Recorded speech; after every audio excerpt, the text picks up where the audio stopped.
So today we're going to talk about budgeting, something that I really need to do because pockets are slim. So I want to give you a little analogy of a game I just played and see how you can really learn from it. I came here in $3,200 of debt, and I played a game with no budget, and because I wasn't looking at how my money was being used outside of paying for debt, I ended up in the hospital. So this is how the game went. I came here, purchased a car while already being about $2,700 in debt. From there, I had no car. Well, I had a car, but I had no money for gas, no money for food, and not many options. So I ended up driving to a buddy's father's job. He owns the business, and I asked him if I could get a job, and kindly he agreed to do it for me. And so I got just enough from that job to end up paying off all my debt, and I ended up having to liquidate all my assets because I had a retirement account that I had been putting money in for the past few years, and I had to get rid of that completely.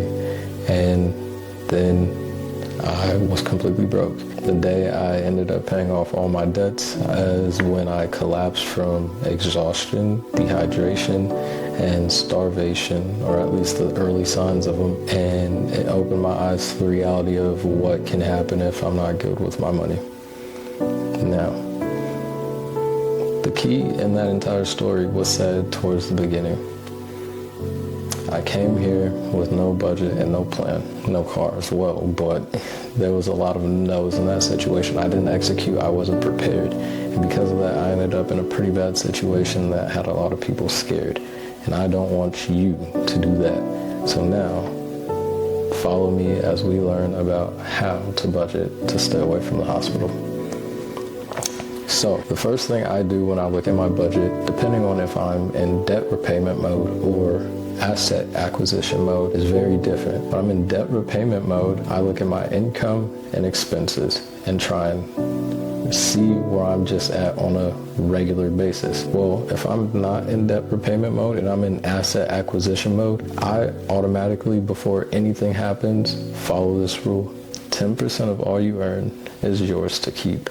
No matter what, as soon as your income hits your bank account, whether it be from a side job like Uber Eats, whether it's from yard work, whether it's from anything, just your job, 10% of that should be going to a savings account away from anybody's grasps. When you get money, 10% of everything you earn outside of taxes should automatically go into one saving account that no one has access to. You just have as a pool of money growing forever and ever.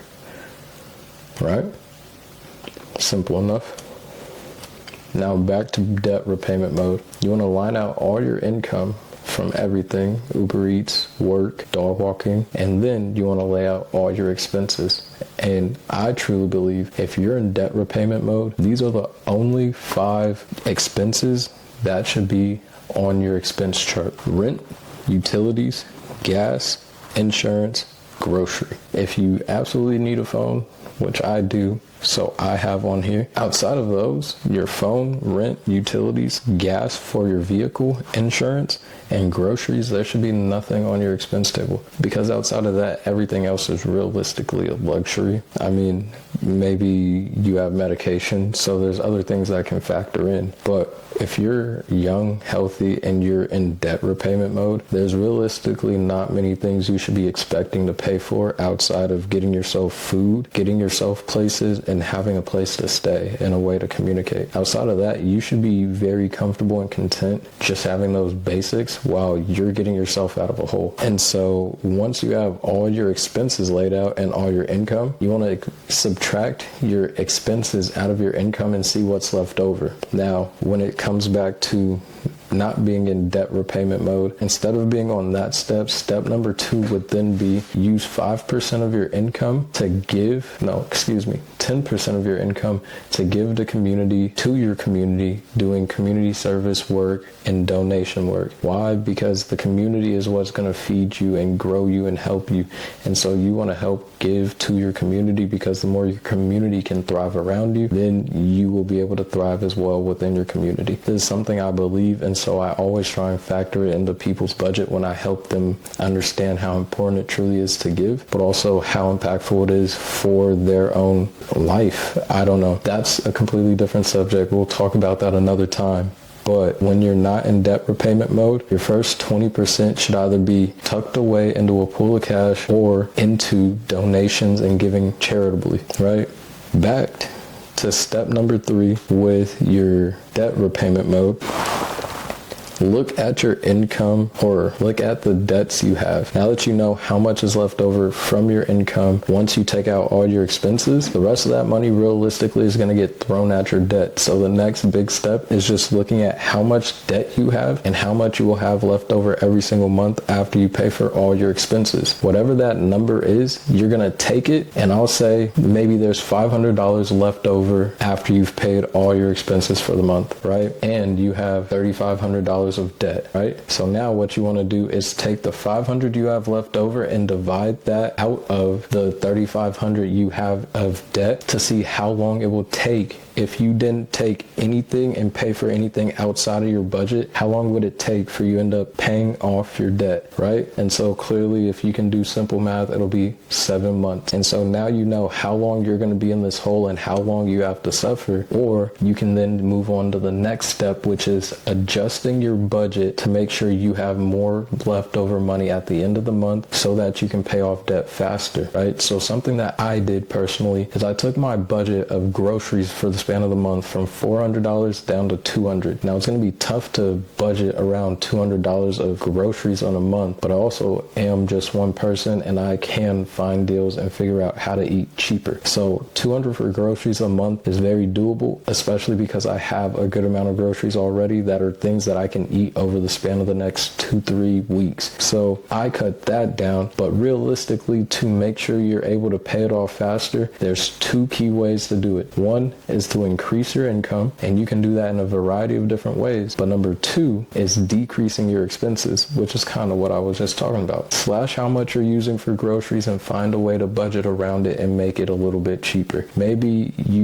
move to a slower internet plan to save a couple extra bucks there. You cut out Netflix, you cut out Hulu, you cut out different expenses that you may not need. For me, one that's an almost necessary expense that I'm cutting out to save money is the gym. So I have to figure out how to grow muscles, stay big, stay strong, and continue to provide content on that while not being able to go to the gym. So this is going to be a big transition for me. It's going to be really weird, but it's necessary for me to pay off debt faster so that I can be free to actually look towards asset acquisition, right? So figure out how to possibly increase your income through doing DoorDash, door walking, just hustling in general, or figure out a way to cut your expenses. Maybe you move out of your apartment, or maybe you get a roommate. There's a lot of different ways you can slash expenses as long as you're creative, and there's also a lot of creative ways to increase your income. And then the last step to the entire debt repayment type of budgeting, and we will go back to the not debt,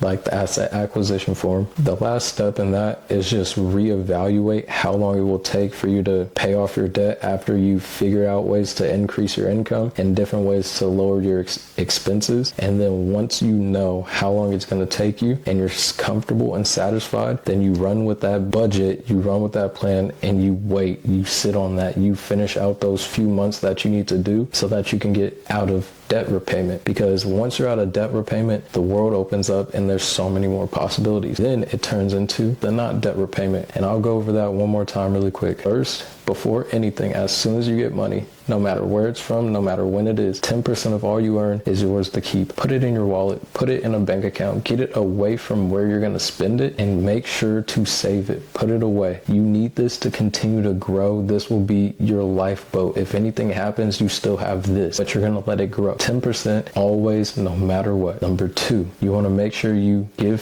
10% of your income. You want to be charitable. You want to give to your community. You want to get gifts for your family. You want to connect. impact. You want to be generous. You want to be giving, because money is nothing if it's not making an impact. You don't want money to rule you and you to only want to get as much money as possible. No, the point of getting as much money as possible is for you to be free to give, free to express yourself, free to live how you want. And so there's a lot of foundness that comes with only wanting to gain money. No, you should want to get it to help others, to give, and to live a more full life in a way that you never could before. That's the real goal of money. And so after taking 10% of what you earn and putting that away, the next 10% is to give to the world. From there, you look at your expenses, you go through all those and you subtract the rest of your income from that. And now once you're at this step, you're like, okay, I know what I've put away, I know what I've given, and I know what I have left over. Now you want to use as much of this extra money as you can to make more money for you. There's a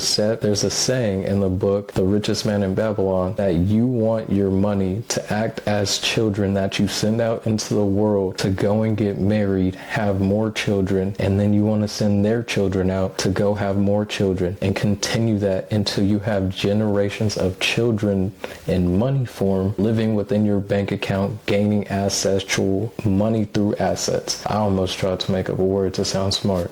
But the point being is, once you've paid all your expenses, you've given to the world, you know where everything is supposed to go, as much of your leftover money as you can, you want to start throwing into getting different assets, paying for different stocks, doing different things that are safe returns. You're not trying to make quick money, but slow, good investments over time that will pay you in the long run. Because as long as those workers go out and they have children and their children have children, your pockets will continue to grow. And so those are the two ways that I look at budgeting. And it's very simple, very straightforward, and it's nothing complicated, but it's something that's necessary. And when you do it, it actually helps you get so much further in life and be so much more successful. And I don't want to lose this game again. I paid off my debt because I wasn't good with my money. I ended up in the exact same situation because I went to the hospital and now have to pay off the ambulance bill, and I have a lot of events coming up that I have to worry about. So budget is necessary for me right now. This is the only way I'm going to succeed. And so I want to make sure I get this information out to you guys so I can update you on how it's going. And there's another video coming soon, so